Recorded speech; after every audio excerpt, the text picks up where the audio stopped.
It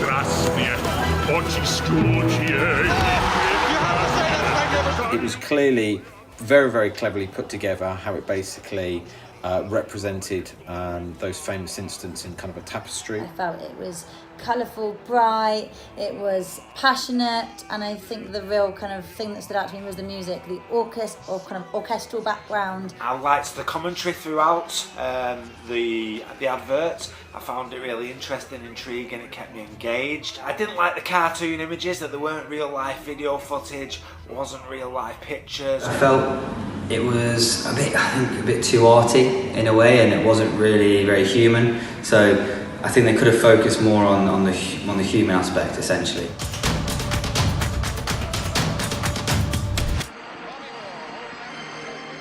Forget the past. Forget that victory. Forget the years of hurt. The what could have beens.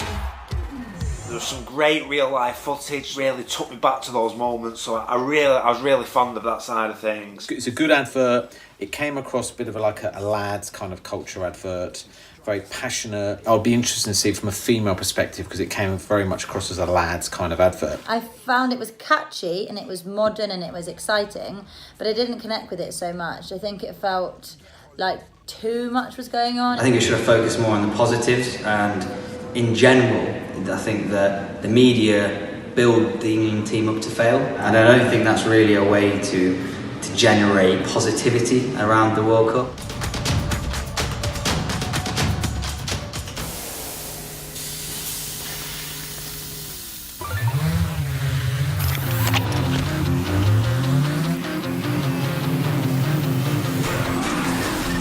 I think that was a great advert. It brought you through the whole world. It covered every aspect of the demographic. Brilliant, and there was a real feeling of coming together. Everyone was in it together.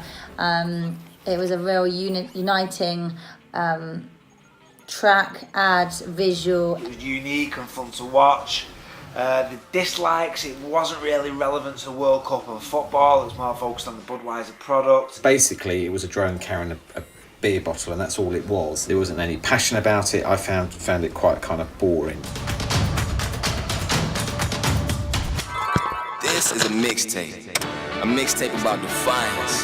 Defiance is like when the odds are stacked against you, but you go anyway. So this is how we take it around the world and how we bring it back. Lots of big names in there, lots of people I wanted to see. It felt like I was watching a movie, I was really intrigued. I could have watched it for a lot longer than it was actually on. I found the Beats advert quite clever, where they've got younger generation people. It was very much a younger generation advert. I found, though, there was a slight element I thought of. It came across a bit violent in relation to estates. The only woman in the whole advert was Serena Williams. It was very male orientated. So although it's the male World Cup, there's still plenty of women that will be watching it. I couldn't quite get into it. It was a bit too slow. I couldn't quite get the story.